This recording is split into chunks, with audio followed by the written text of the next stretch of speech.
From the fabulous Las Vegas, Nevada, good morning, good evening, wherever you may be across the nation, around the world. I am Chris Gio, sometimes known as Dimitri Darko, sometimes known as that effing a-hole. But I'm joined, of course, by my lovely wife and co-pilot, Mrs. Gio. Never. Yes, I am. I never call you that. Not to my face. Okay, you got me there. You got me there. Good evening, everyone. So we have a very interesting show for you. I've been reading about this theory called the dead internet theory. And if you haven't checked it out, check it out. It's something that's been going around for a couple years now, but something that the information has really been building up to. And I would take that a step further and ask, is the internet dead or are we dead?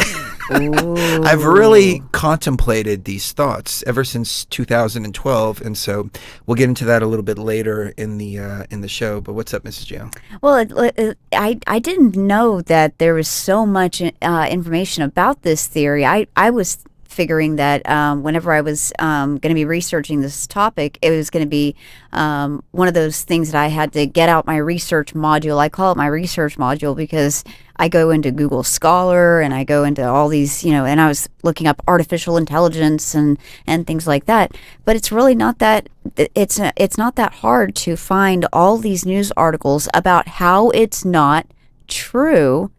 And that tells me that it's likely that it probably is. If they're telling you not to look somewhere, chances are that you probably should be looking in that place. Astroworld, for example, we talked about that with Emily Moyer on the last show last week, and it was fascinating. Yes. And as soon as the event happened, the fact checkers were out there saying, nope, this is not a, oh, that's crazy. This is not exactly what it looks like. I was going to flip through Facebook so I can get, so I can get a picture up real quick. And I see Tori Scott liked my post right as I was saying that.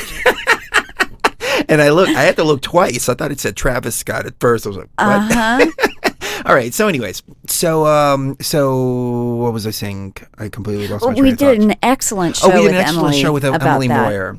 And literally 12 hours after the event happened, the fact checkers came out and they said, fact check, Astroworld was not a satanic ritual. It's not exactly what it looks like. And I was like, why would you even, give credence to any of that? Why would you need to say that? That's the thing. When you acknowledge it, you give it credence. And right. The fact checkers, much love from Nina the Mystic. Oh, thank you so much. Happy full moon eclipse.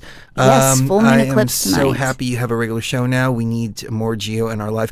Oh, thank you, Nina. That is so sweet. Thank you, Nina. And we were on Nina's show a couple weeks ago. So just really, really, really good energy. We need to have Nina on our show. Big props to you. Yeah. To So you and check your out show as well. Nina the Mystic's Nina. channel, please. So the fact checkers came up real quick. Fact check, nope, not a satanic ritual. And why would you give credence to something like that if it's so kooky? It's just like they jumped on the whole Wuhan situation and they said fact check, nope, nothing came from Wuhan, and now Rand Paul is grilling Fauci, calling him a liar, telling him that he lied about everything all up and down the line. Yeah. I don't have to repeat it. You've heard it 100 times before, but we were right, they were wrong, as is tradition. Oh, as is tradition. Exactly. And honestly, I don't think I just want to say I don't think we were able to get into the real meat and potatoes of what occurred that evening that pointed over and over and over again to different aspects of this event that made it more than just ritual and more than just a mass sacrifice, but actually like something that took a lot of planning. It took meticulous planning for a large amount of death to occur. I mean, and for that to occur without scaring the people too much to where they could escape before the right amount of death occurred. And I do not think for a second that we're looking at 10 deaths. It's now 10. The 9-year-old that was trampled has since passed away. And another one, I think it was like a 23-year-old woman, also passed away. So that makes 10. Well, it's interesting more because, intense. I wanted to go much deeper into the Astroworld situation, and excuse us for veering off here on this topic, but we had Emily waiting, and we didn't want to keep her waiting any longer because we had already kept her waiting like 30 minutes. We had these strange tech issues last week. This right here, that's on the side of me here. Let me pull up the screen here. This wouldn't work, and Cherie's little screen there wouldn't work. Thing over that here. controls her mute button on my mixer here, and this controls the call board, and so we just couldn't get it working, and it was the strangest thing. And then today we fire up the show, everything's working great. Lucy Fur, much love, Lucy Fur. Thank you very much. Thank you, Lucy. Love that name. Yes. Yeah, me too. And I love the avatars too. Yes. So the Astroworld situation was very interesting because I wanted to go into the whole idea of how people couldn't breathe, taking the breath away. And that's been the theme of 2020 and 2021, taking the breath away. First, it started with the face stuff, and then it went off into the jab stuff, and then it went on into the George Floyd thing. Before that, it went into the George Floyd thing. I can't breathe. And then the most comical and sad thing that happened is when they were out protesting with masks on, yelling, "I can't breathe." And I'm thinking to myself, take the stupid mask off then. That is the very definition of irony. It is. But it reminds me of this video that I saw way back during the Occupy Wall Street situation. And it was this video of these bankers, stockbrokers, whatever they were up on Wall Street. And they were looking down and they were eating scones and they were laughing at all the plebs that were out in the streets freezing their asses off. And that Occupy Wall Street didn't do anything except for just, create something for the elites to laugh at. So they were laughing at people who were freezing to death outside. No change came of it. As a matter of fact, the opposite came of it. But I was watching the whole situation where they're yelling, "I can't breathe" with a mask on, and I can't. When I think about it from that, elitist, evil, genius kind of mentality that the elites have, which I understand just simply because I've been looking into the way they operate for so long, they were laughing about it, and they were like, "Look at these stupid people! They're yelling, 'I can't breathe' with a mask on," and they're enjoying it too. I mean, like, it gives them a rush to watch people do that. So taking it back to the Astroworld situation, what happened is people were describing it as having the air sucked out of them. And they played this really interesting dubstep that was not really dubstep. I mean, I like dubstep to a certain degree, but not all dubstep. And even some drum and bass and stuff like that I spin, I'll go through and I'm like, man, it's just too, I guess if I was like 14, 15, I might get into that. Because I remember we used to listen to some pretty bad music back then. There was a band called Minor Threat. Many of you probably know who Minor Threat was. I used to jam Minor Threat all the time. I listen to them now and go, oh my God, the recording quality is bad. The playing is bad. I mean, they had heart, no doubt about it. But, music like that we used to listen to as kids, now we grow up and our ears have matured a little bit. Same with the taste of food and stuff like that. So now that we've kind of matured and looked back on the situations that are happening here, we can really start to understand the dynamics behind how everything works. So this dubstep music, that they were playing for 7 hours before the show, was hitting these frequencies. And if I can sidetrack here for just a second, kind of staying on topic, I did a song a while back. And I'll put it up here on the screen real quick just so you can see it. I've played it in my DJ sets before, but not too many people know of this song who are in the Beyond the Veil sphere. And the reason for that is because I posted it to a unique YouTube channel. And that unique YouTube channel I don't have access to anymore. And YouTube has been removing access to a lot of my accounts. So we have youtube.com/TFR Live. We're still streaming to youtube.com/TFR Live, but I cannot find it. It's just disappeared from my account. It was under the Beyond the Veil account. and it just disappeared. So this channel, I don't even know what username I used to sign up with, and that was 8 years ago, and I have no idea. But it was a remix of the song, the theme song for the film Dexter, or the series Dexter, which actually just came out again, which is freaking awesome. I never thought I'd get to see more Dexter episodes, but during the last couple seasons they kind of fell off. But I had a purpose in writing this song, and when I did, I was expressing a certain type of emotion. And this emotion, I was really going through a lot of turmoil at the time, and there was a lot of darkness inside of me. I was starting to kind of get a glimpse of the dark side of the Matrix. I was starting to get a glimpse of the pizza-related stuff. I hadn't dove deep into it just yet, but I started to become aware of it. And as I started to become aware of it, I started to realize that there was this darkness that was filling me up from inside, and I needed a way to release it. And so this song right here was a way for me to release that darkness and move forward in my journey, more kind of like a purging of the darkness. I'm going to play you a brief little snippet of it because I want to explain how I did the synthesizers and why I did the synthesizers that way, and then take it back to what they were playing over at Astroworld. So I'm not sure how much of this I'm going to play, but I guess I can play about 2 minutes of it, because it does have a pretty cool intro, especially if you're into Dexter. But there's a method and to this madness. So how does it feel? It starts with blood.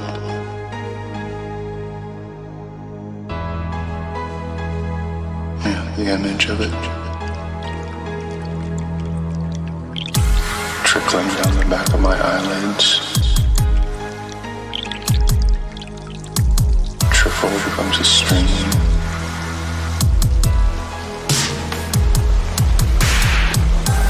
The only way to relieve the pressure is to open the floodgates. But then the blood isn't red anymore. What is it? It's black, black, black, black, black, black.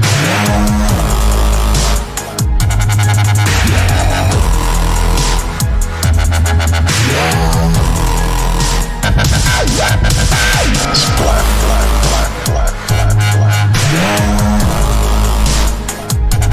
Okay, so the reason that I play that, and you can check that out if you want, just type in Chris Geo Dexter theme.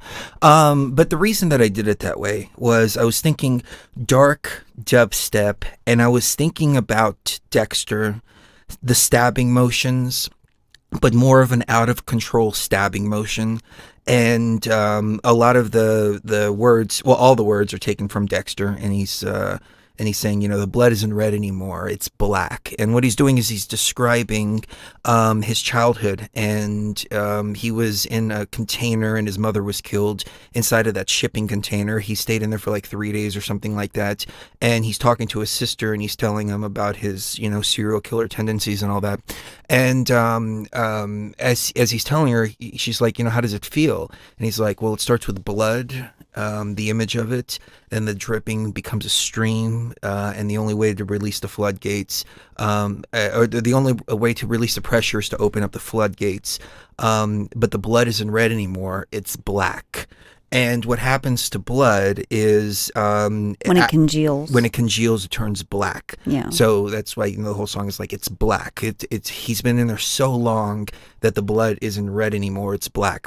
But as I was putting this out and I was putting the energy out to release it, I was thinking about stabbing, and I was thinking about stabbing in a very uncontrollable kind of way, frantic kind of way. That's a good way to describe it. So you hear that, wah, wah, wah, wah, wah. It's all like stabbing motions. That's what I was thinking of as I was doing it, right? So I did that to release some of the darkness that was inside of me, and also do something cool with the Dexter theme too. On that note, before Astroworld, they played for 7 hours. 7 hours straight. People went to go see a rap show. They went early, and they were getting there 7-8 hours early. They were blaring this dubstep. Now this, what I just played, has a rhyme and a reason to it. That was just frequencies and high frequencies like that, very high saws, very low bass, no real rhythmic movement or anything like that. I mean, obviously I wasn't there to hear it, but I heard people recording it, so I was hearing what they were hearing through their phones, which probably sounded much bigger and more dynamic over, when you're actually inside of it. But they were saying that these frequencies were making people sick. And with frequencies, you can do a lot. You can make people feel good. The key of C, for example, is something they use a lot in church music because C is a little more uplifting. You can do like sadder things like... what is it? Is it the Dorian mode, or I don't remember which mode. I think it's the Dorian mode. It's more of a sadder feeling. It's more of an emotional feeling. Most music is written in minor because minors are a little bit darker as well. So you can make people feel. And we were watching something about a movie, Dune, I think it was. And no, I take that back. They were talking about Dune that just came out, and they were talking about how in the original novel there's a lot of inner monologue that goes along with the characters, but the inner monologue wasn't used in the new remake of Dune. Rather, what they did is they used different atmospheric frequencies and sounds to represent different ideas. So you have one particular frequency, or it's like a female whisper that represents the Bene Gesserits. And then you have the other one that represents the House of Atreides, and that's more of a higher harmonial frequency. And then when he's talking to his wife, for example, he's asking her if she's going to protect their son, and it comes in with the Atreides theme. And then he says, no, I'm asking you as a Bene Gesserit, like as your order. Is your order going to protect our son?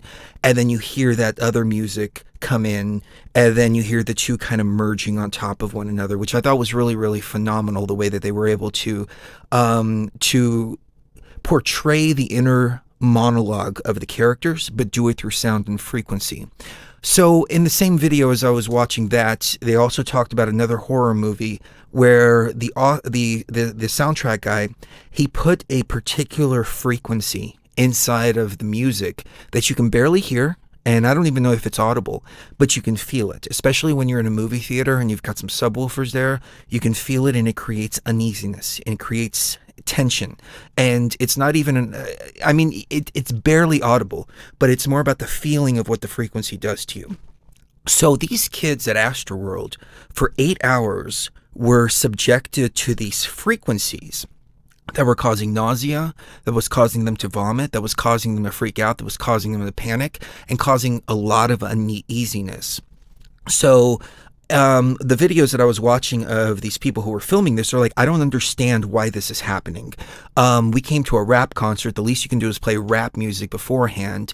That's like if we were to go to EDC and before Tiesto comes on stage, they're sitting there and they're playing country music. Just blaring country music. It doesn't make any sense in the grand scheme of things, but it makes sense when you look at it from a frequency level and you look at it from a point of wanting to create a certain emotional response within the listener or within the attendees there, which in my opinion were priming them along with the other things that they had in their bodies already from the, the thing that, goes into your arm.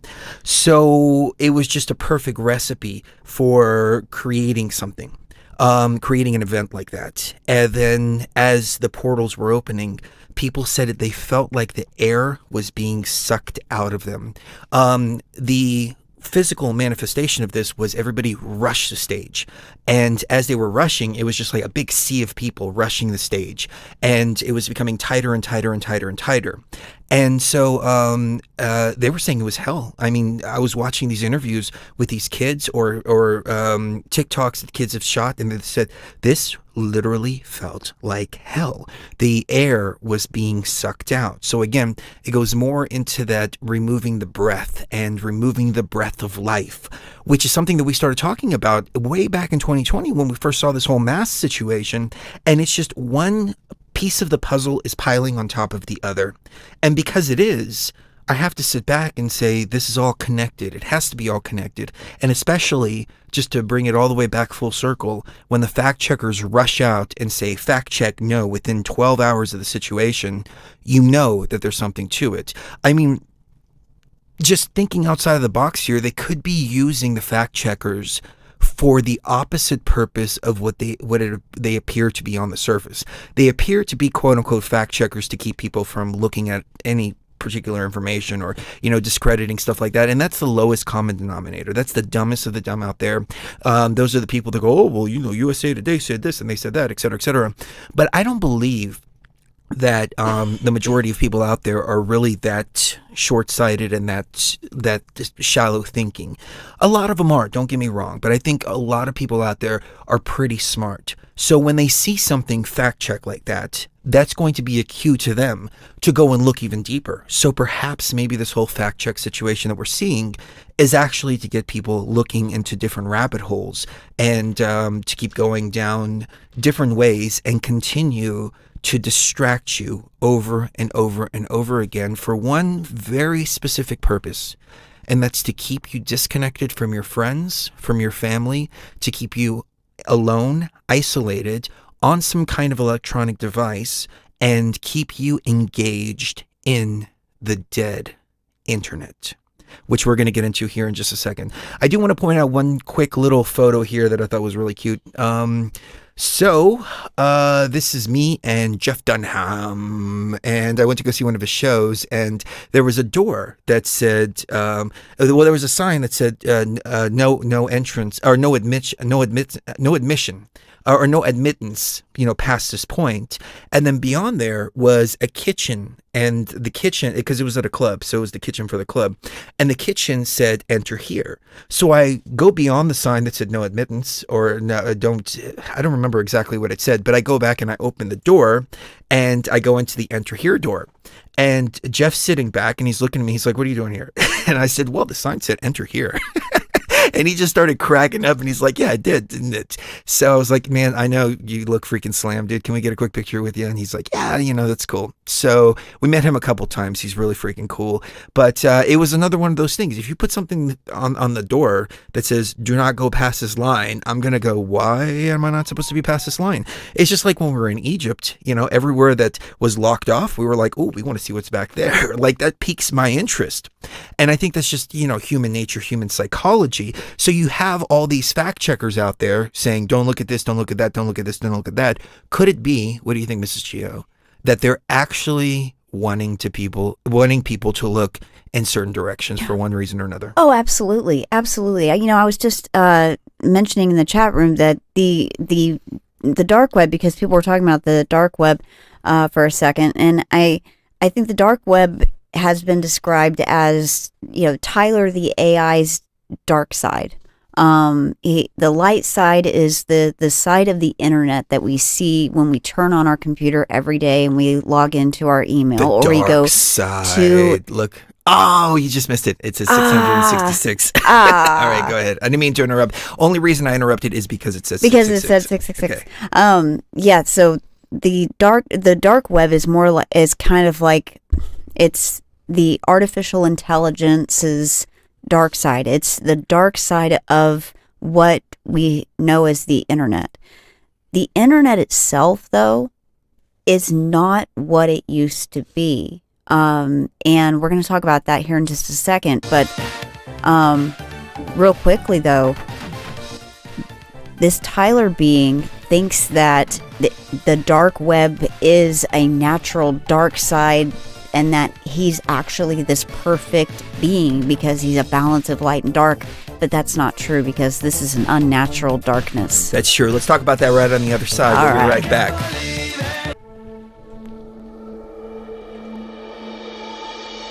My dear traveler, the purpose of raw consciousness is never to destroy. It is always to create.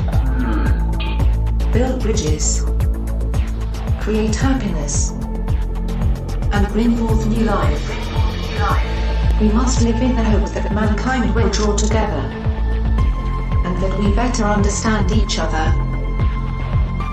the more that we awaken, the easier this will become. Now rise, follow your conductors, and fear no danger as you step beyond the veil.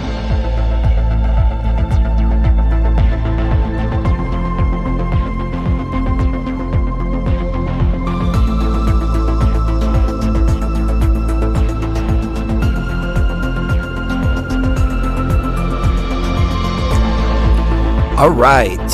Back in the day, I don't want to reveal my age here because for all intents and purposes, I was born in 2000. Next year, I'll be born in 2001. So, I always got to maintain, But a long, long time ago, in a decade far, far away from now, the 80s was 40 years ago. That's like the 40s in the 80s.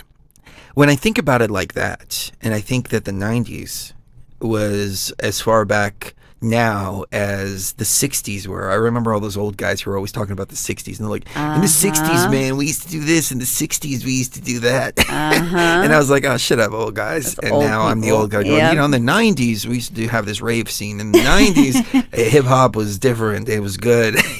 Yep. Becoming that grumpy old man now.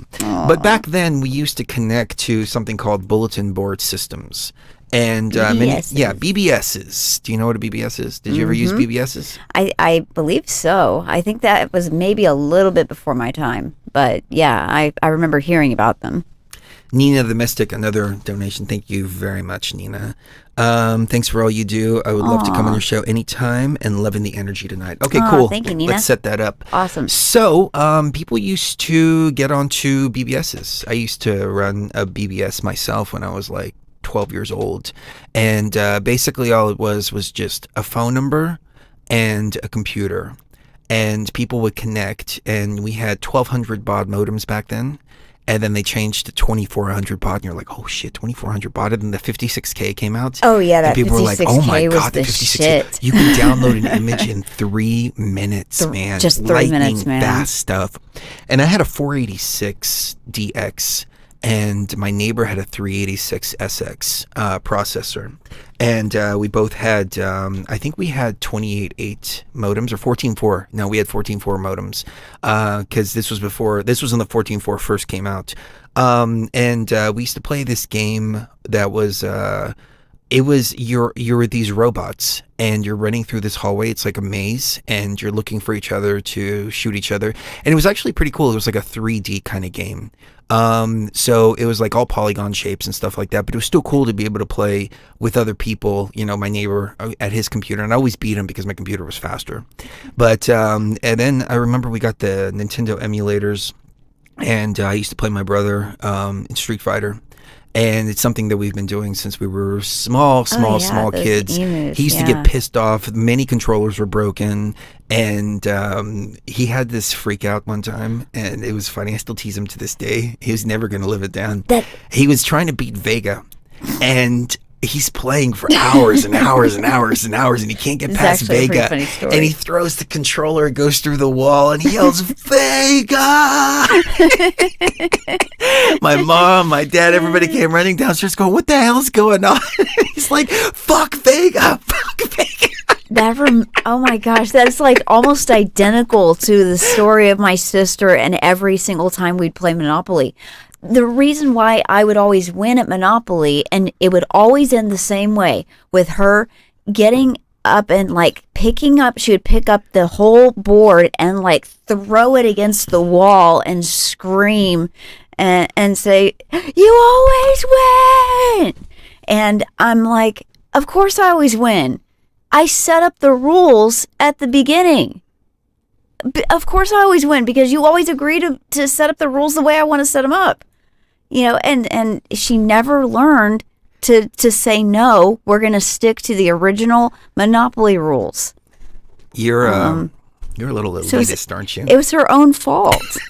Well, I kind of took a Luciferian aspect of it, and said, you know what, if she's dumb enough to agree to the rules, then there you go, But That's no, horrible. it is pretty horrible. So people looking used to back. connect to BBSs, very similar to what I'm showing you here on the screen. And it was a series of computers not connected to one another, and you would get a list.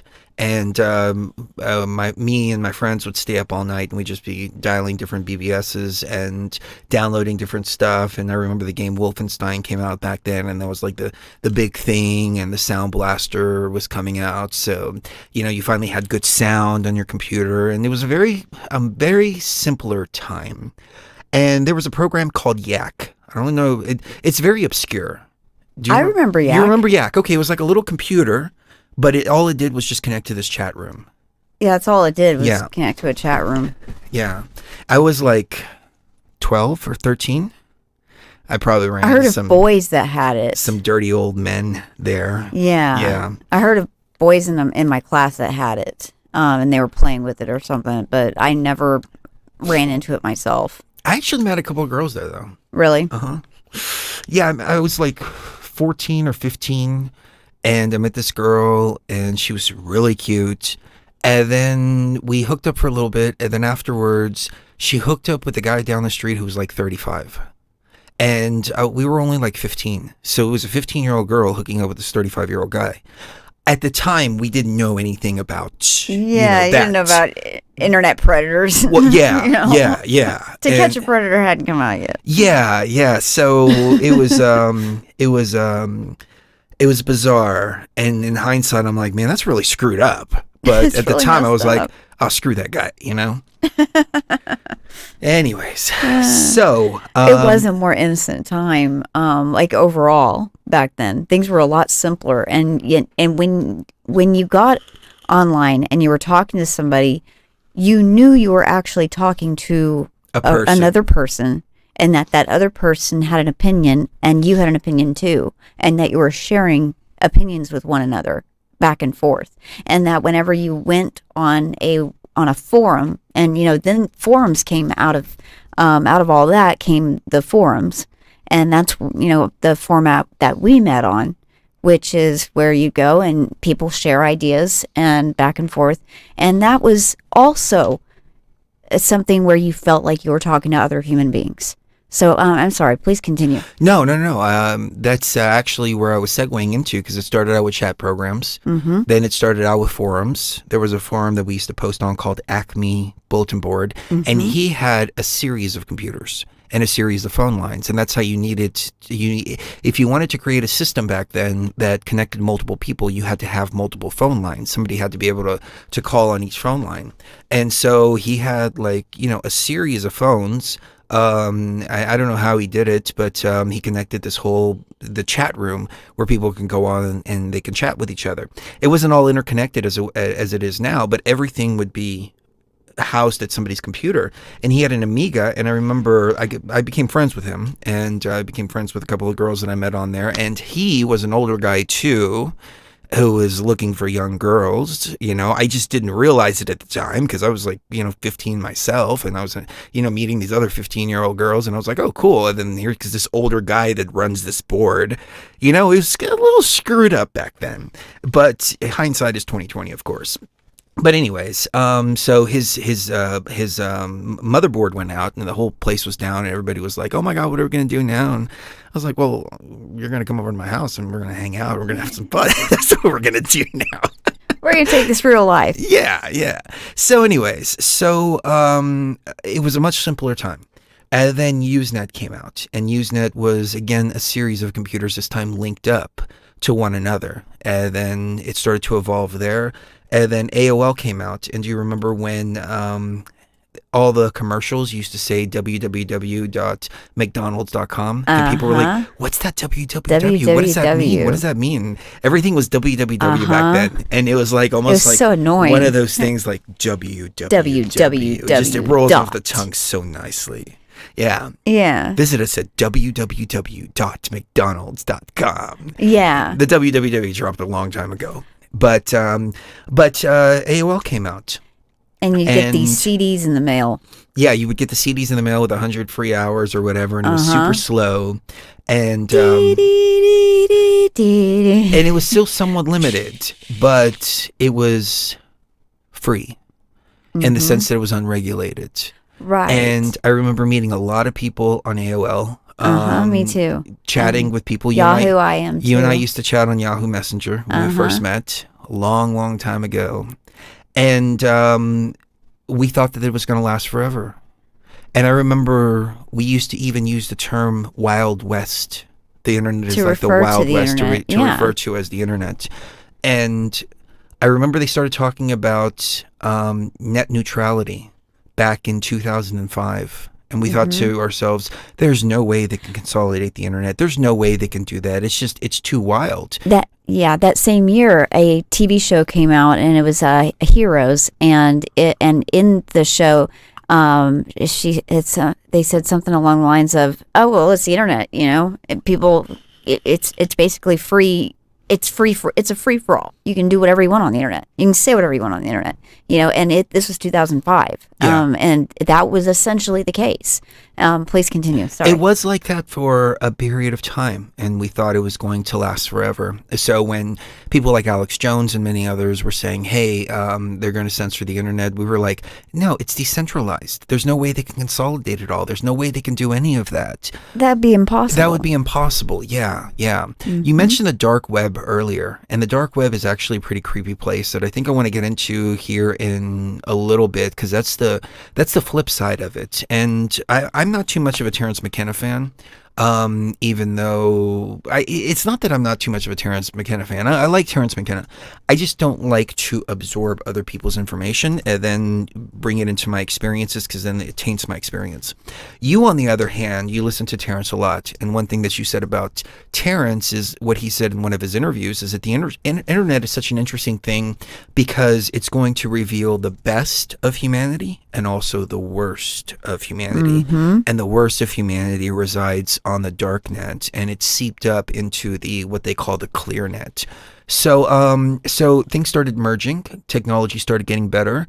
I remember DSL came out, and people were like, "Ooh, DSL." Yeah, DSL was like 4 times faster than dial-up. Yeah, it was like 1 megabyte per second download. A whole megabyte per second download. Yeah, people were like, "Holy crap, you can download a picture in 10 seconds now." Yeah. Where that it was 3 big minutes deal. before. It was a big deal back then. Yeah. And AOL came out, and because people didn't really know how to connect to the internet, neither did I. I didn't know how to connect through GeoCities or through any other platforms. Oh, I think me they either. had Prodigy back then too, AOL, and I couldn't figure it out.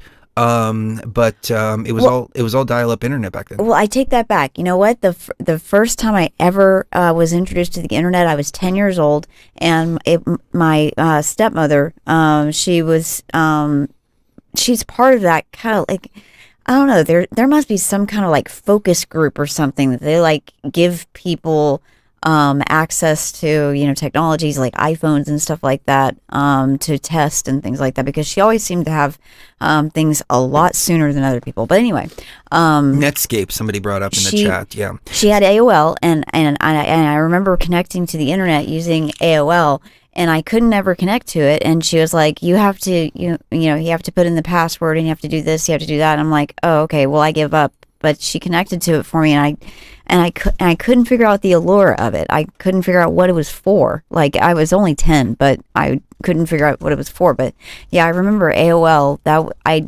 did use it one time, but other than that, I never could figure out how to use AOL. I'm sorry. Go ahead. I keep interrupting you. I apologize. No.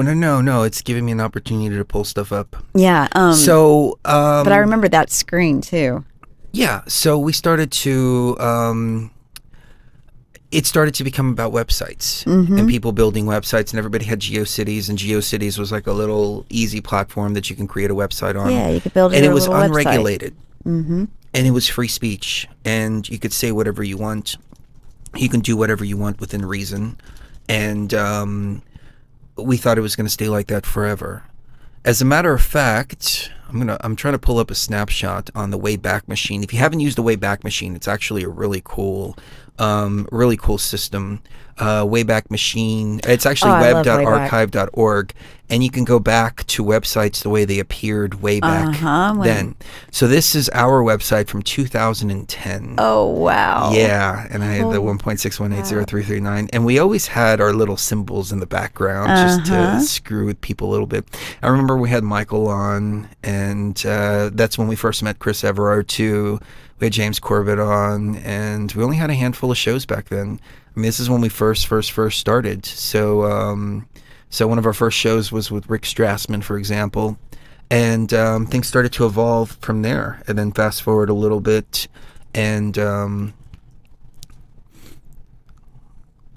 we actually started putting news on our site, and then we turned it into a station, tfrlive.com. It used to be truthfrequencyradio.com. Botanical Bear Gardens. I forgot about them. They were Bouncing Bear Botanicals. Bouncing Bear Botanicals, yeah. I remember Bouncing Bear. Yeah. They were interesting story with them. They were sponsoring our site, and we were doing really well. People were buying a lot of sacred plants and things like that. And then this was right around the time when they started to try to regulate the mimosa. And they did a thing on eBay where you couldn't sell mimosa. They did a thing on PayPal where you couldn't use PayPal for those transactions. And he was selling mimosa, and even though mimosa is completely legal, it still is legal to this day. He got raided, and he was charged with possession of several kilos of DMT. They called each kilo that he had, and he had like 100, 200 kilos, of DMT. And he went to court, and he won in his court case because it was illegal for them to arrest him. But it wound up costing him $1.2 million in legal fees. They took all of his computers, shut his business down completely, and then they said, oh, well, I guess we were wrong. And that was that. And it just goes to show that, sometimes the process itself is the punishment. It's not just, you can beat the rap, but you can't beat the ride. And so he stopped selling mimosa. And then we were doing salvia for a while and getting salvia from him. And then they started to come down on the salvia too. The salvia is a psychedelic plant that lasts about 5 to 10 minutes, very similar to DMT, but not similar in experience. I'm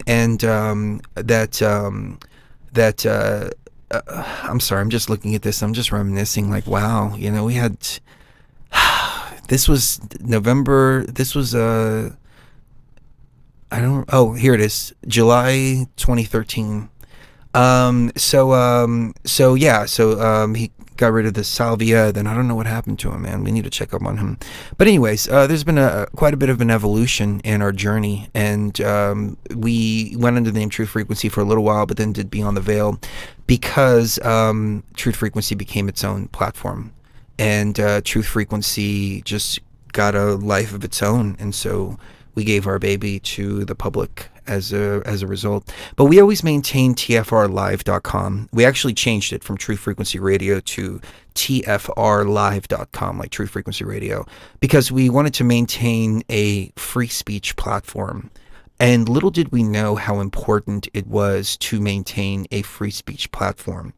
What was happening around that time, and this is 2016, is a lot of people were starting to go over to YouTube, including ourselves. And we find a lot of you guys and gals here on YouTube, and we've created a magnificent community, wonderful community. We've got awesome Patreons. Everybody who joins us in the live chat, it's incredible the way that we have been able to find each other here on YouTube. But as many of you know, and I don't have to say this, YouTube started to censor slowly but surely. In 2015 was the first round. And what happened was they had sent a letter to one of the advertisers, and I think it was the Washington Times, and they had sent a screenshot of their ad being pasted on top of a white supremacist video. And this was an actual white supremacist video. Everybody's against racism. Everybody's against all of that. So nobody really thought twice about it. Nobody thought that they would actually bring it to the levels that that it's at now. Which, in hindsight, I was totally for it. I was like, yeah, get rid of all the white supremacists from YouTube. We don't need that kind of stuff. Yeah, who wants that? I didn't realize that was the camel's nose Yeah. getting into the tent, though. And That as was the despicable as that kind of content is, that was the bait, to get people behind it. But there was a guy, Boogie something. Do you know who I'm talking about? Yeah. Boogie. Night. It wasn't Boogie Nights. It was like. Boogie 2988, I think. Yeah, Boogie 2988. I'll put him up on the screen here real quick. He actually did a video, and he does a series called Francis. And Francis is this big fat guy, and he's got all these skits that he does, and he's very successful on YouTube. There's a Francis thing. Yeah, Francis.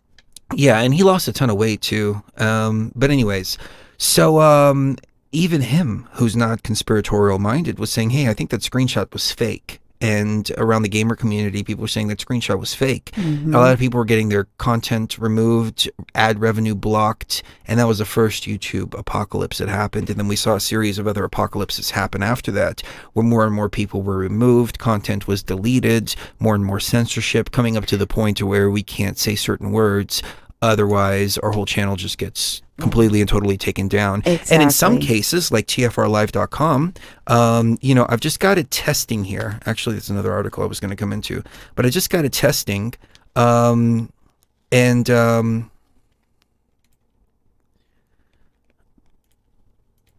this is a channel that I have. youtube.com/tfrlive. It's just a video, just to test video streaming capabilities and to see how long the stream will go without dying. I woke up this morning and it's missing from my login. I can't log into this account anymore. It's just completely gone. And it's under the same account as Beyond the Veil. So, you have a couple different, you have a couple different accounts. You have your main account, and you have some, what they're called brand accounts. I created a brand account for TFR Live, and I cannot get into that account now. It's just gone. And I'm hoping that doesn't happen here with this Beyond the Veil channel, because this Beyond the Veil channel is a brand account under another account. The other account it's Beyond the Veil, but it doesn't have any subscribers. And we moved it over to a brand account instead. So anyways, so, we find ourselves in where we are now. So, it's been we've been placed into little tiny boxes. Information's been placed into little tiny boxes. People have moved over to Telegram, for example, and to the dark web and to other places like that in 2021.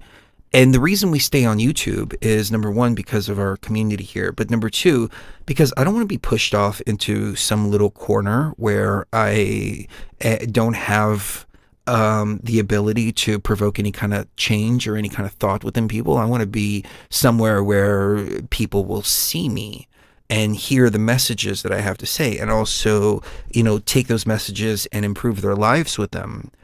But at the same time, we found that we had to start making a choice between refraining from talking about certain topics and doing so because the underlying message of consciousness, matrix shutdown, escaping the matrix, the esoteric stuff is so much more important. But why do we have to make those choices? And back in 2010, a lot of people started to notice a lot of anomalies within their internet experiences. So they would notice that they would get certain results, other people would get different results. They would notice that some things were missing and some things were visible to some people. And Google denied the algorithms. Is everything okay? Yeah, I think so. I just need to... Is that an emergency? I might need to take this phone call. Okay. We can actually take a quick break. Let me do that. What should we play during the break? Well, there's somebody whose family member is actually, I think, in the hospital, and she's saying that she needs some positive vibes, and that she was really looking forward to hearing us tonight because we always seem to make her feel better. So okay, well, go ahead and take the phone call. I can keep it going then if you want. You know what? I think it's fine. You know what? Here, why don't we just take a break real quick? Okay. All right. Here's one about the Metaverse. This goes hand in hand with what we're Oh, talking yeah, about there here. you go. So, yeah, we'll be right back. It is time for us to adopt a new company brand to encompass everything that we do. To reflect who we are and what we hope to build, I am proud to announce that starting today, our company is now Meta. We're going to talk about a metaverse. Meta. I thought I was supposed to be the robot. Meta. This could be very positive for our society. Meta. I hope that you will join us. You're going to be able to do almost anything you can imagine. This isn't about spending more time on screens. It's about making the time that we already spend better. We're starting to see a lot of these technologies. Next, there are avatars. And that's how we're going to represent ourselves in the metaverse. Alright, perfect. I thought I was supposed to be the robot. You'll see their facial expressions. You'll get to decide when you want to be with other people. When you want to block someone from appearing in your space, or when you want to take a break and teleport to a private bubble. Meta. We're going to talk about a metaverse. Meta. I thought I was supposed to be the robot. Meta. This could be very positive for our society. Meta. I hope that you will join us. I want to share. All right, so let's just get back into it. Okay. We got interrupted by a phone call by AI telling us that there was a fraud prevention call. And somebody has been using one of our cards. Somebody tried to use our credit card. Yeah. So that's always fun. It's kind of interesting how AI was able to interrupt the show, and it's tapped in all over the place. So where I was going with that before is that they started to move people off into little tiny boxes. And Twitter, for example, is a series of rooms, and you don't really know what room you're in. But websites have kind of become a thing of the past. I will give you a prime example from ourselves. Our website here, beyondtheveilradio.com, barely even works anymore. Because I haven't really, it's supposed to have this really cool background that pops up in the background, all kinds of stuff like that. As a matter of fact, it's not generating anything now. I just moved everything over to a new server. But Beyond the Veil Radio used to have our shows on there, but nobody goes to Beyond the Veil Radio anymore. People come to YouTube. People go to Facebook to catch up with us. And this was all done by design. Absolutely. Which is why we maintain tfrlive.com, and that really needs to be our meeting place. But it was all done by design. So it came to a situation where it was like, hey, everybody come over here on MySpace, start a little profile. You don't have to have any coding skills. You don't have to have this. You don't have to that. Yeah. And now it's everybody go to Facebook, everybody go to YouTube. And the point of all these websites, and there's only about 10 or so websites realistically that exist anymore in this day and age.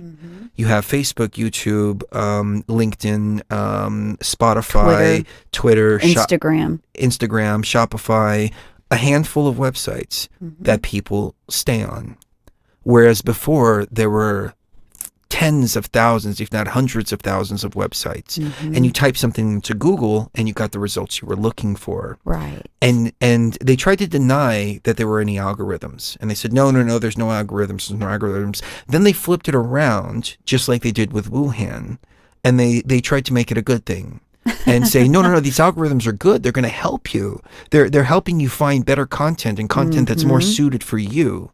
I remember back in the day, the SEO game was very easy. There was Google Local, and I was in the carpet cleaning business back then, and I had 2 carpet cleaning companies, actually 3 at one point, and they were all me, but I had my high-priced one, I had my low-priced one, and then I just had another one there, and I had the top 3 listings in Dallas. So anybody that would call any of those 3 listings were coming to me. And I remember I'd hire technicians and somebody would go out and do a bad job and they would call and complain. Like they would call the cheap company and they would call and complain to the expensive company and say, oh yeah, they came over here, they did a horrible job. Ma'am, I'm so sorry to hear that. Unfortunately, that's what happens with these discount carpet cleaning companies. I'll tell you what, we'll come out there, we'll make it right for you. And I would go out personally and do the job. Yeah. So I always made sure they got really well taken care of. Right. I did a job. Well, one of my guys did a job for an astronaut one time, multi-million-dollar house. And she was, I don't remember her name, but she was an astronaut. She's been to space supposedly, and he did a horrible job. And I went out there, I redid the job, and I gave her money back, just simply because I cared about my company's reputation so much. And especially somebody like that, I wanted to make sure that they said nothing but good things or didn't say anything about us. But I don't want people going and saying, hey, they did a horrible job. I want them saying, these people went above and beyond. Just like people say with Aya Life, ayalife.com, quick little plug for our CBD oil, because I'm very proud of this. And I'm very proud of how it's helped people. And I'm very proud of how we've grown throughout time. We're bringing on a couple of new products too. We're doing some topicals, we're doing some gummies. We're really just completely restructuring everything we're doing at Aya Life, but keeping Aya Life the same as it is now, our flagship.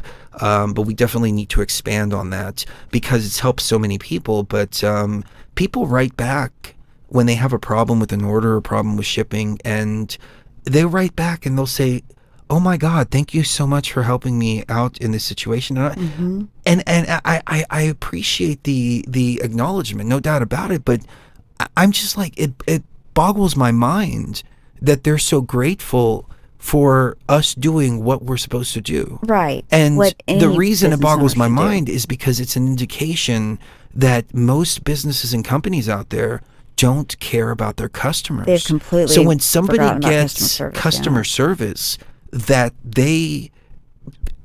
I feel is standard and anything less is unacceptable, right? They feel like we're going above and beyond for them. Exactly. And I'm like, no, we're not going above and beyond. We care about you.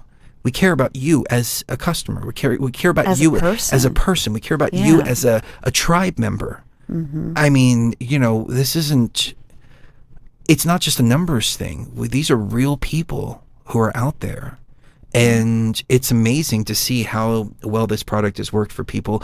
I'm not going to go into the details because I don't want to make this an Aya Life plug, but I do want to offer you the coupon code BTV Tribe, all lowercase, and you can go to the checkout, put in 2, 4, 6, 8, 10 of the single bottles, and then put BTV Tribe at the checkout, and you will get 50% off. And we're only going to keep that going for a little bit longer.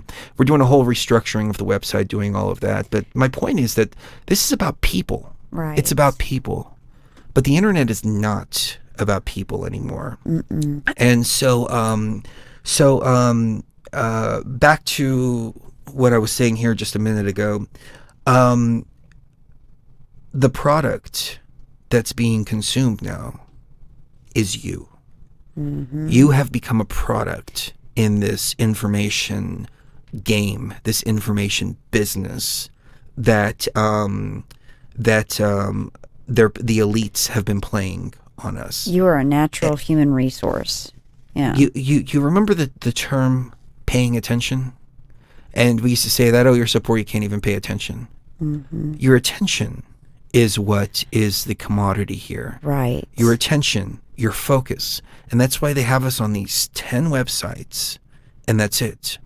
And they have been able to control the flow of information and consolidate the internet from this giant, huge building that it was. And then you realize, oh, well, that giant, huge building is just a facade, and there's only one tiny little room inside of there. And we find ourselves going to these different websites, and the algorithms, the AI. Actually, let me start by saying this. Back in 2013, 13 is a very interesting number too. It's computer code. You'll find a lot of 13s and 33s repeated. Or we might go through some articles, and I'll show you the 13s and 33s in the news in the news cycles. But anyways, in 2013, they said that 65% of internet traffic are bots. 65%. Now, fast forward to 2021, what's the percentage of internet traffic that are bots now? They actually had a term for this. I don't remember the term off the top of my head, but it's a term for when the internet flips and the AI behind the internet, the AI algorithms, there's such an abundance of bot traffic and so little real traffic that the AI starts to recognize the real traffic as bots and the fake traffic as real. In 2020, 37.2% of all internet users were robots. The traffic data came from 100,000 randomly chosen domains on their network and was analyzed to determine which were human and which were robots. Compared to previous years, this 37.2% was a slight decrease compared to 2016 at 51.8%. So I think they're lying about that. They're trying to say that it went down. No, it's gone up and up and up. Yeah. If they're saying it was 51.8% in 2016, I would think it's more like 70% now. So you get on Facebook, and Facebook sucks you in. And I remember South Park doing a spoof episode about that. I don't want to get on Facebook. It sucks you in. It sucks you in. And he literally gets sucked into Facebook, and he has to play like Tron. And then he winds up playing, what's that game that you put the dice in the cups? Craps? No. No. Some kid's game. Anyways, Yeah. I forgot. No, not Parcheesi. No. Anyways, they used to play it on Facebook. So the purpose is to get you infuriated about something, and or to get you emotionally attached to something. So if you like to argue on the internet a lot, they're going to show you stuff that prompts an emotional response. That makes you want to And argue. you start to argue with bots that are out there.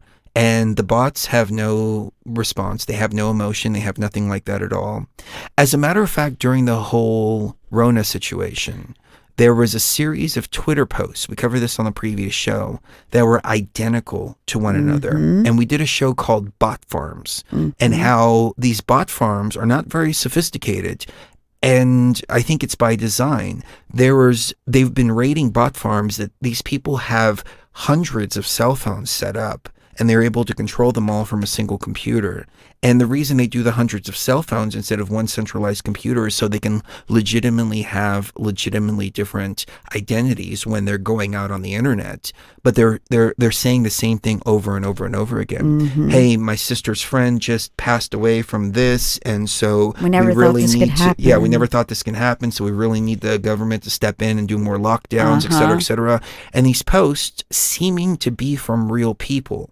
And these accounts are so well crafted now that you can't tell who's real, who's fake. Some had verified badges on them, some had MD on them, some had all of that, repeating the same message over and over and over again, all coming from a bot, which is going to naturally provoke an emotional reaction from you because you're either going to be for it or you're going to be against it. You're going to have an opinion on it. And the longer they keep you connected into that machine, the more your attention is being taken, the more that you are buying different things, the more that you're engaging, the more that you're clicking on ads, the more that you're making the machine run. Right. So everybody came over to YouTube in 2015, 2016 and abandoned their own websites, including us. We're not above any of this. And I was telling people back then, though, I was really hesitant to get on YouTube. And in hindsight, it was like a Bitcoin thing. You know, I should have bought Bitcoin when it was $4. Like, I'm still kicking myself to this day. We should have started YouTube in 2009. We would have been able to beat the AI algorithm, grow our channel to where it was bigger than being able to be taken down, because we would have that short window of opportunity to actually grow organically and to get our message out there and build up an audience to the point where even if they tried to take it away, they couldn't. And many people did. But we missed that window. And everybody started monetizing their stuff. People were making a living off of YouTube. And some of it was some really, really ridiculous stuff. However, all of a sudden, the rug got pulled out from everybody. And people started losing all their revenue and all the revenue and all the revenue. And I remember thinking to myself at the time, I'm so glad that I have a carpet cleaning business. I'm so glad that I don't rely on this to make my living. And that this is something that I do out of love. And I will always do it out of love. And it's not something that I rely on to live. It's something that I live to do. Right. So big difference there. But when this happened, a lot of people were devastated. But going back to the social media, now they had a control of all the flow of information, because most people go to Facebook, most people go to YouTube, most people go to all these places, and they can't find people. They can't find us. We have some videos with upwards of 1 million views. They're hidden way off in the back. Even if you go to our YouTube channel, youtube.com/beyondtheveil, and look at the recent videos, you can't find those videos with 1 million views unless you look for the specific keywords themselves, and then you can pop those videos up. I did manage to escape the AI algorithm briefly on Facebook, and I created a Facebook page, and I was doing videos, and they were getting 150,000 views overnight. People were loving the content. And it wasn't that people don't like the content, it's just that we've been put off into a little box, as has many other people. We're not the only ones. Yeah. And people cannot find us. We get so many comments about, I haven't been notified, I haven't been this, I haven't been that. And it hasn't, and it's not just us. Right. But it's very simple. If you go along with the algorithm, and you go along with whatever way the wind is blowing, and you don't say anything controversial, Right. you don't speak your mind, you don't do anything like that, you will be successful on YouTube. I mean, that one single video I put out on a random channel, brand new, and I just threw it up there, 20,000 views in a matter of a couple weeks. You know, that dark passenger one. And that was it. Here, nothing. Our subscribers have been stuck at 56,000 for like 3 years now, and we're not the only ones. Other people were telling me their subscribers just froze. Thank you, New World Order, for the donation. Yeah, so thank you. I'm not complaining about what's going on. I'm illustrating what is going on to us and to many others, and it was by design. Right. Now, if we decided to just go with the wind, we would start to grow. Mm-hmm. If we did But top 10 videos. even when I've tried, I just simply can't. Go ahead.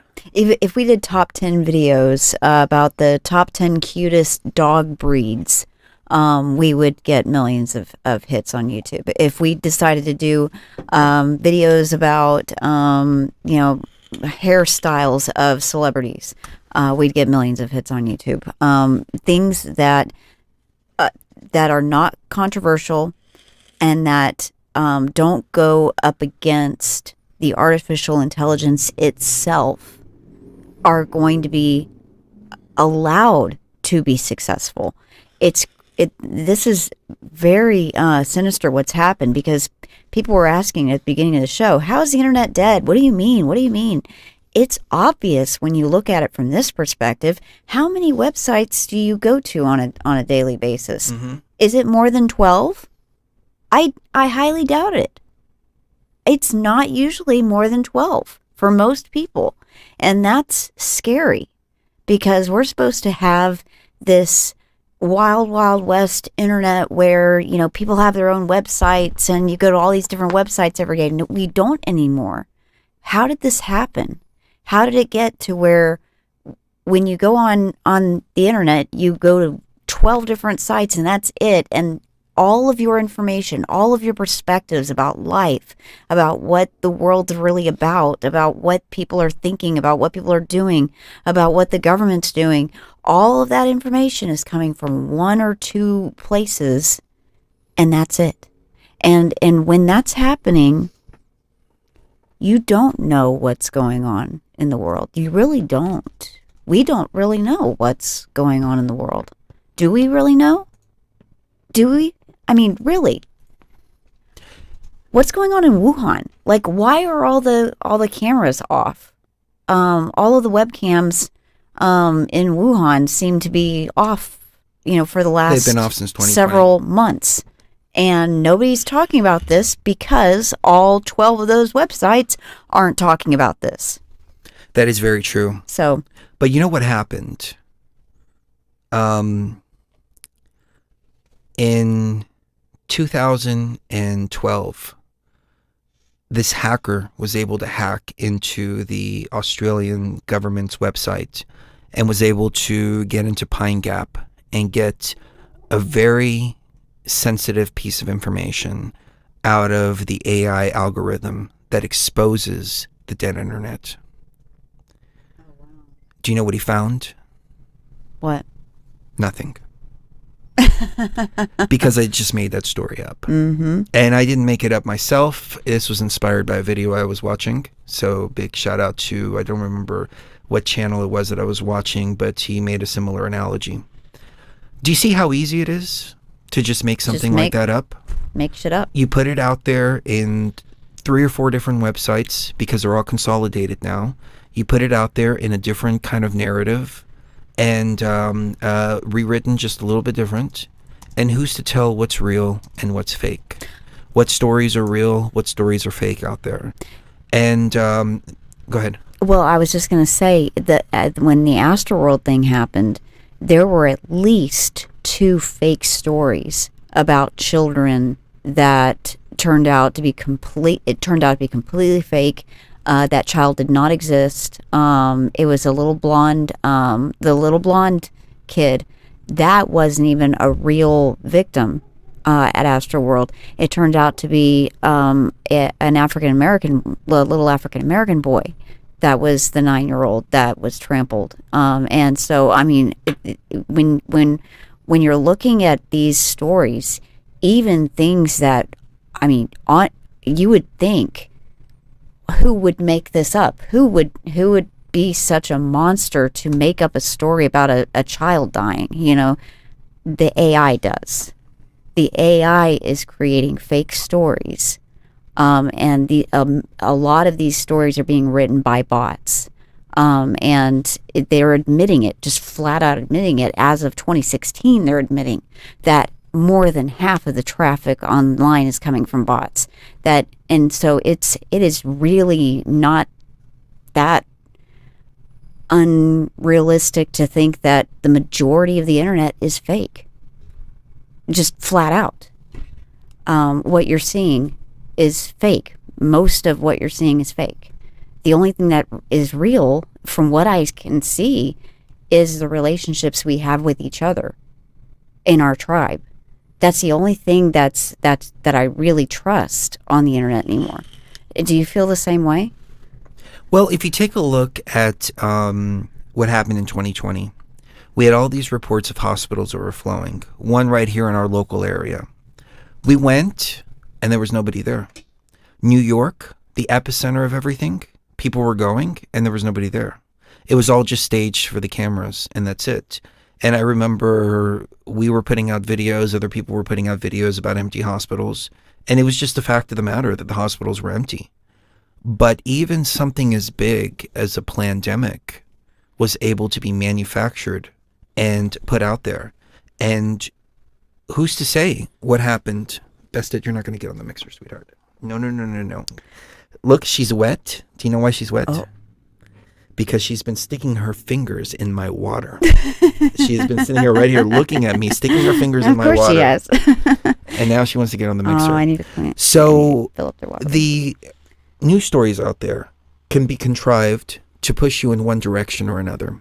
Yeah. And our analysis way back in 2013 during this Occupy situation was that Tyler, the AI, was creating all these news stories and putting them out there. Mm-hmm. Because there was a point in time when a lot of very strange videos were coming out on YouTube.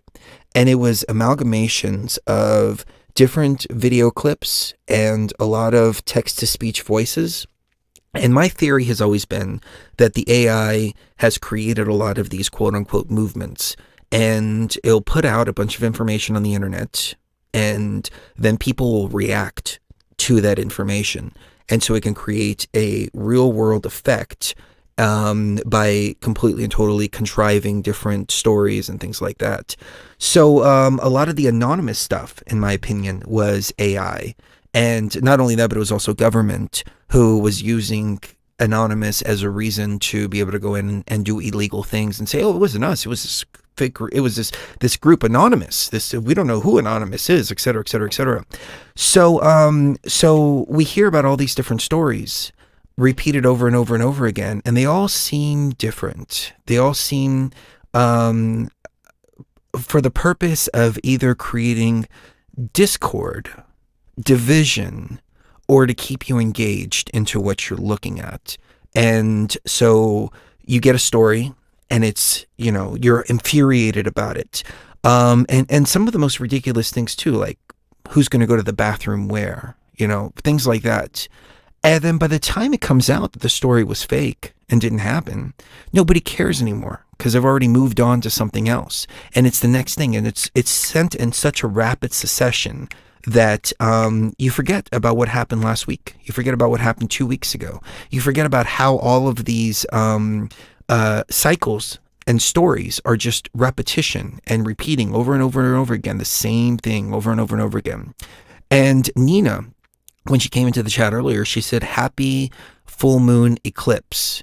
Do you notice how many new moons we've had? New types of moons. You've had double red moon, double red blood moon, blue moon, deer moon, all this stuff. It's like, hey, look over here, look over here, look over here, look over here. Keep your focus here. And one thing after another. Yeah, yep. Just being bombarded one thing after another to keep you engaged and keep your energy focused in feeding the machine. Feeding the machine. Not think too much. Not, they want you to get mad, but they don't want you to react to that madness. They don't want you to actually do anything about it. Yeah, they don't want you to actually make a change. They just want you to be mad. Right. So I disconnected from Facebook a while ago. So when we asked the question, is the internet dead? What does dead mean? Dead means devoid of life. Right. So we're asking the question, not is the internet dead as in it's a thing of the past. I'm asking, is it devoid of life? And you bring in new technologies like deepfake, where they can not only deepfake faces, they can also deepfake voices. We've done videos on deepfake. Actually, we did a really great video on deepfake, and the AI took it down. The reason they took it down is they said because we used the video from the Orange Man talking about the situation on January 6th, and they called that election misinformation.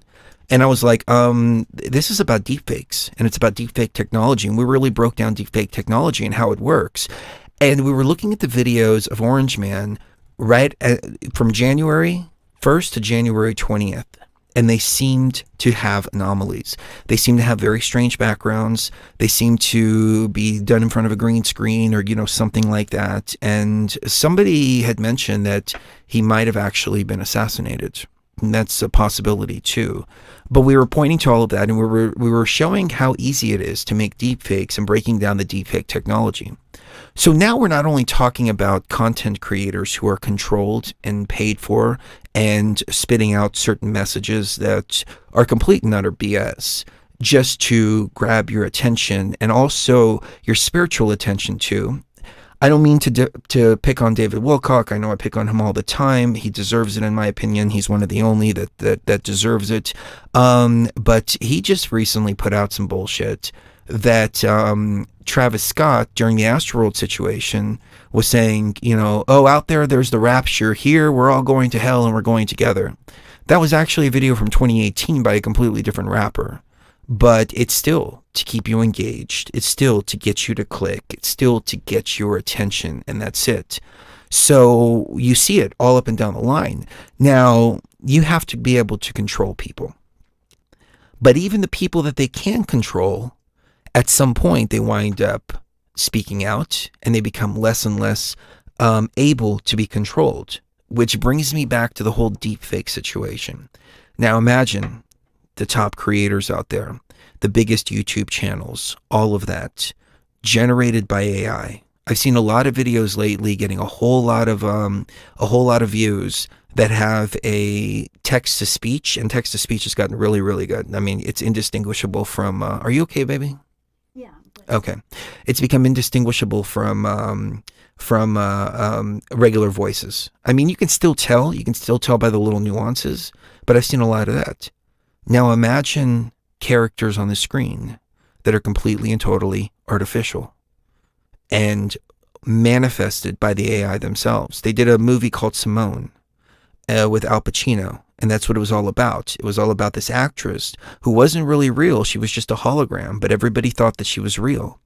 Now, if they create a series of influencers like that, now we're not only talking about controlling a person's mind, now we're talking about controlling an entire person or virtual person that can then say and do whatever it is that you tell them to do without any emotional guilt or hang-ups or reconsiderations or anything like that, period. And I've asked myself how many of these videos that I'm watching on YouTube are actually coming from AI or coming with some kind of objective to get people thinking in a certain direction. An ulterior motive there. Yeah. On the last show, I covered how YouTube, starting December 13th, there's a 13 number again, computer code, starting December 13th, they are going to hide all of the dislikes from all YouTube videos out there. Why would they do that? Because you go to White House is YouTube, you go to White House's YouTube channel, you go to CNN's YouTube channel, you go to all those YouTube channels, you see tens of thousands of dislikes. You see just how unpopular they are. And a couple of 100 likes, and that's it. And their YouTube channel is sad. It's sad. It's pathetic. We have more views on our channel than some of the White House YouTube videos that they've been putting out recently. That says something. And we're heavily shadow banned. Right. They're put up there in the in the front and center. Yeah. If even by being put out there in the front and center, if they can't generate any public interest, I think it just goes to show exactly how full of shit they are and the consciousness of people out there. Right. At the very beginning of this, there was a screenshot. And this is another video that went viral on Facebook that I did. A screenshot of one of the White House videos. One day, or at one part of the day, it had 24,000 dislikes. At the end of the day, it had 900 dislikes. And people were on Facebook saying that I was full of shit and saying that I'm spreading misinformation and all kinds of stuff like that. Or let me say this. I was getting comments from people saying this. But YouTube themselves weren't even denying it. YouTube said that they purposefully removed the dislikes because it's quote unquote bots that were doing it, and it was people trying to influence the numbers. And so it goes all the way back to in that song "We're in a Lot of Trouble" I did in 2007. At the end of it, I put in some news articles. And in those news articles, it was when Ron Paul was running, and there's a one little phrase, and the guy says, according to this, Ron Paul is taking the lead. It must be some online communities messing with the numbers here. Messing with the numbers here. Yeah, as if it's impossible for somebody like Ron Paul to catch steam and be popular. But I remember back then the talking point was, oh, well, you just heard that on the internet. Oh, well, you just heard it on the internet. Oh, you just heard it on the internet. You must have just read about that on the internet. Yeah, and I remember CNN and Fox News saying this, and they had a website at the time, and I'm thinking, you guys have a website. You're saying everything on the internet is bullshit, but you guys have a website. So you're basically saying that y'all are bullshit too, But that was the whole, oh, you just read that on the internet. You're calling yourself. Then it became, you better not read that on the internet. So it's funny how it's flipped. So when we ask, is the internet dead? Is it devoid of life? Are those people that we're interacting with, are they real people or are they bots? Right. Like, it's boggled my mind. I mean, I've got these screenshots and YouTube isn't even denying it. And people are saying it's misinformation and that it's that I completely made it up. But even YouTube wasn't denying it themselves. I think to myself, are people really that stupid? No. It's bots. It's bots leaving all these comments. You look like you're uncomfortable. No, I'm reading this comment and it doesn't make any sense to me, and I'm trying to get some clarification. It said, so how many pyramids in Las Vegas did Orange Man actually climb like the Godzilla movie? You always putting the spin on stuff. That so-called truth. I think this is just an example of what you were just talking about. I think a lot of the comments that I'm reading grammatically, number one, don't make sense at all. And so right off the bat, it sends people like me into kind of like a confused state right off the bat of, okay, what does this comment mean? Number two, it then causes a negative emotional reaction. So what this is all boiling down to, and I'm getting to the point here, so forgive me for going off on a tangent for a second. What this all boils down to is it's deeper than even your attention span being paid to this artificial intelligence being. It's about energy harvesting on such a constant level that you're not even aware that it's happening when it's happening 24 hours a day, 7 days a week. You're connected to your phone, or you're connected to your computer, or you're connected to something that is connected to this being. So, it's about harvesting your energy. Positive or negative, it doesn't care. So I'm looking at something that's going on in the chat, and I think it's indicative of what we're talking about here. I don't want to draw attention to it, even though I do like to mess with the trolls a little bit. And Ti, I made you a mod. But anyways, I don't like to moderate our chat room, but look at the comment that came up on the screen was, "I love you guys, but y'all motherfuckers are out for the money." We're talking about controversial stuff. We're playing copyrighted music on our show. We don't monetize our YouTube channel for the simple fact that I realize that when you monetize, when you turn ads on, YouTube scrutinizes your video even more. And so we have been ducking and dodging different terms. We're one of the only people still on YouTube that talk about the stuff that we're talking about, because a lot of people are afraid to talk about it, and rightfully so. You know, we put a lot of work into this channel and into everything that we've done over the last 13 years. And we put our heart and soul into it. And we're talking about how you are the commodity out there and how you need to disconnect from all the websites. And the comment was, y'all are in it for the money. Completely nonsensical. Like, it's got nothing... Like, it's the exact opposite of the context. It's the exact opposite of the context of which we're speaking. We're speaking of. And of what we're doing. But it just goes to show how, I mean, I've got to say, well, these are the kind of comments that I'm talking about that have to be coming from bots. Yeah, they have because, to be. when you're watching something and then you read a comment that has nothing to do with the content itself, has nothing to do with what anybody's talking about, and it's just something like that, just random. Is it some drunk guy randomly typing, or is it a bot? I would have believed that 10 years ago. Watching my videos go viral on Facebook for that short period of time that they did, and reading a lot of the bot comments, I started to realize that no, these are bots, and their purpose is to leave little comments, because a lot of people might not watch the full video, especially when it's 3-4 hours long, the way we do our BTV shows. We do our shows like this because it's more about the live experience rather than the replays. But a lot of people will read comments without watching all the content of whatever it is, not just us, but everywhere. And people can be swayed by the comments. So if you've got 50, 60 bots leaving negative comments, it's just natural human psychology. You don't want to be that one person that sticks their head out, or that's the odd man out, even though that's what we have kind of created ourselves to be, is the odd man out. We've created ourselves to be the one who's willing to put their head up when everybody else is keeping their head down, and to speak about stuff despite it being the least popular thing that we can talk about.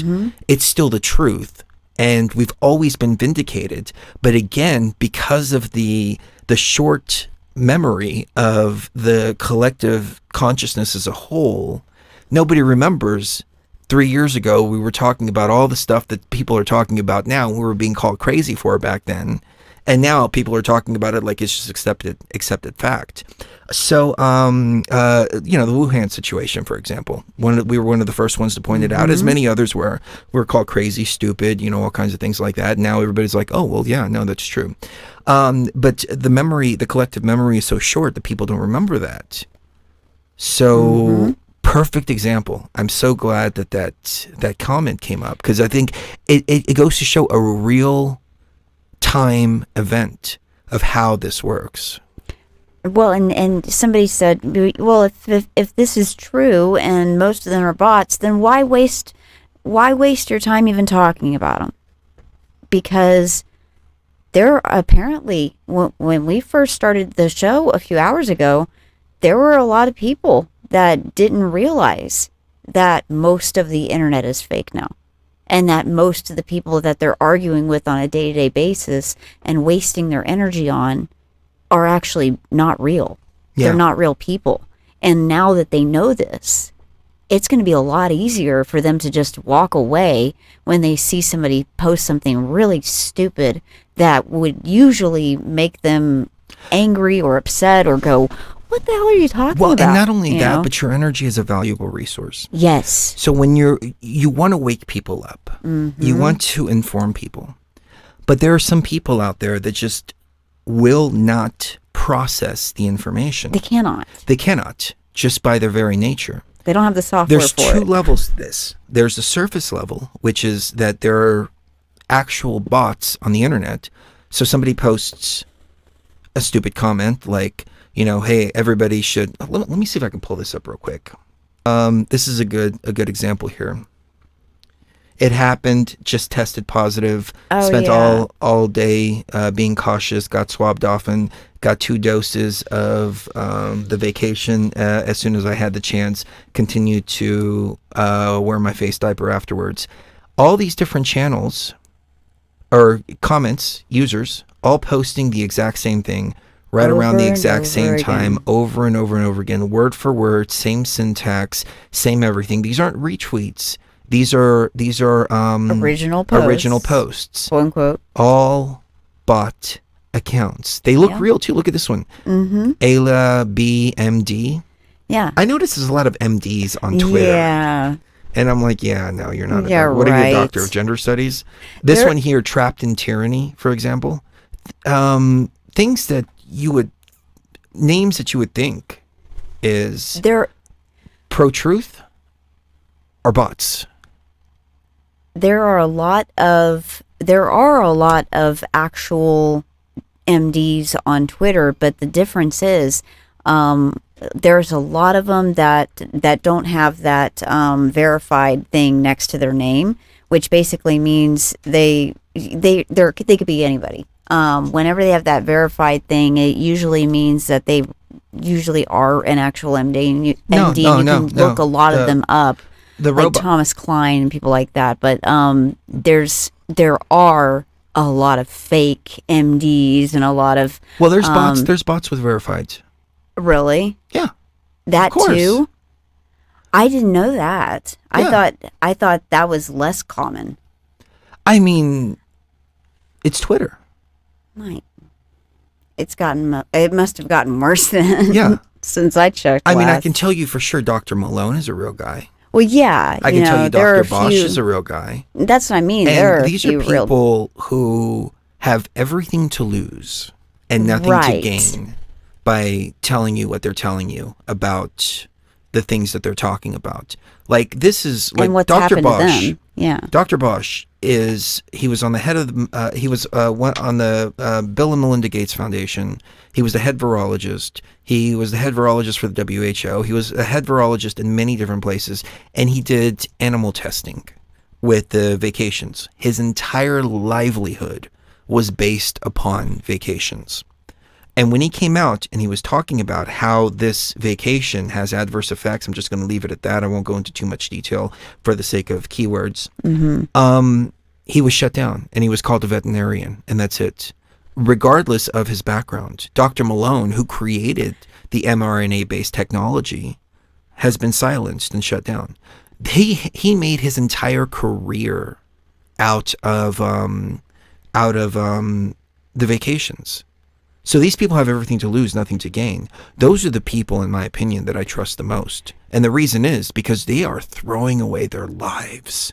They are throwing away their livelihoods. They're being ostracized by their communities. They're being ostracized by their peers. They're being shadow banned and completely just taken out because they want to tell you the truth. Right. Whereas all these other people who are repeating the narrative, who are the brave ones out there, they have everything to gain by pushing their agenda. Right.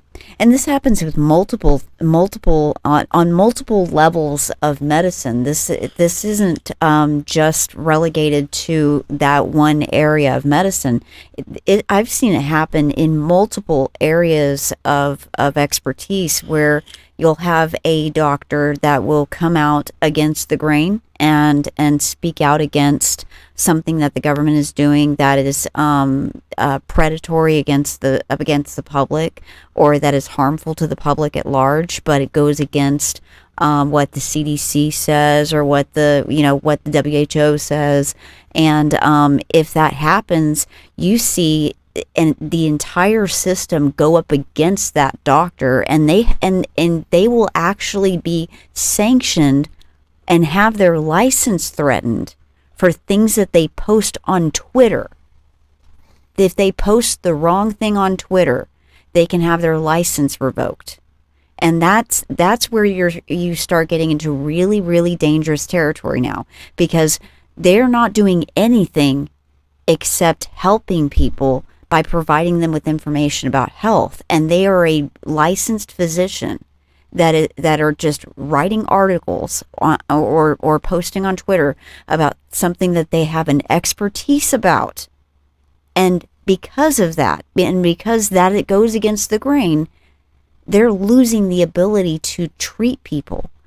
That's where you get genocide and things like that happening. That's how T4 started, is where you had doctors that were slowly X'd out of the whole system, that if they wouldn't go along with all the killing of the disabled, or the killing of the mentally retarded, and it happened really slowly, but from like 1932 all the way up to 1945. I mean, it started off with, oh, well, these are people that are really suffering, and then it ended up where it was. That didn't happen overnight. That happened over a period of many years, and it happened first by Xing out the doctors that wouldn't go along with it. And that's exactly what's been happening ever since this started 2 years ago, almost. It's been almost 2 years now. And we've seen all kinds of doctors just completely retire and get out of medicine entirely, because what's happening now is that they're no longer allowed to actually help people. That is true. My primary retired suddenly. He was an old Native American guy, and he just retired. He didn't go work anywhere else. He just retired. Yeah. And I think it was because he didn't want to push the agenda, and which is all connected to the artificial intelligence through the vacations. Yeah. It all comes full circle. It all comes full circle because the vacations are what connects the people to the artificial intelligence on a cellular kind of level. Yeah, if it's okay, I want to take a break. Yeah. Because I want to kind of jump into that section on the other side. If that's Oh, okay. Yeah, I'm sorry. Okay, I've been waiting. I apologize. I've been waiting to try to find a place. All right, so we'll be right back. Okay. So, kiss the one you love right now. You never know when the last time is going to be. I didn't mean to go on this long, but when I get in this zone, I love talking to you guys and gals. The show is now right around 5 hours. I don't know how much of it I'm going to cut on the YouTube version. I know that I talked about some stuff that violates the terms and conditions. So you can find all our stuff at patreon.com/btvtribe. It's $3, which is the minimum the Patreon allows us to do. You can do 10. You can do 20, you can do 50, you can do 100. Some people do, and we would greatly appreciate them. But it's about being able to have a place where, number one, we know that people there are the real deal, and they're not going to come in and cause problems and things like that. But number two, where we have the ability to be able to cut out the controversial stuff here from YouTube, and we can make sure that we have it on Patreon. And we can maintain our Beyond the Veil channel here. Because a lot of people, they just can't. There's so many people on Patreon. You might have 10 people on Patreon, and another $3 just adds to that pile. I totally understand. We're trying to find the balance of being able to offer everybody our content while at the same time ensuring that we can continue to provide content without having to self-censor ourselves. So whatever's been cut out, I know the show with Emily was 4 hours, and on YouTube it was 1 hour and 45 minutes, so there was a good portion of the show cut out. Here, it'd probably be the same thing. So 5 hours, whatever you're watching, there's plenty more at patreon.com/BTBtribe. Kiss the one you love right now. You never know when the last time is going to be, and we'll see you even further beyond the veil. Love you.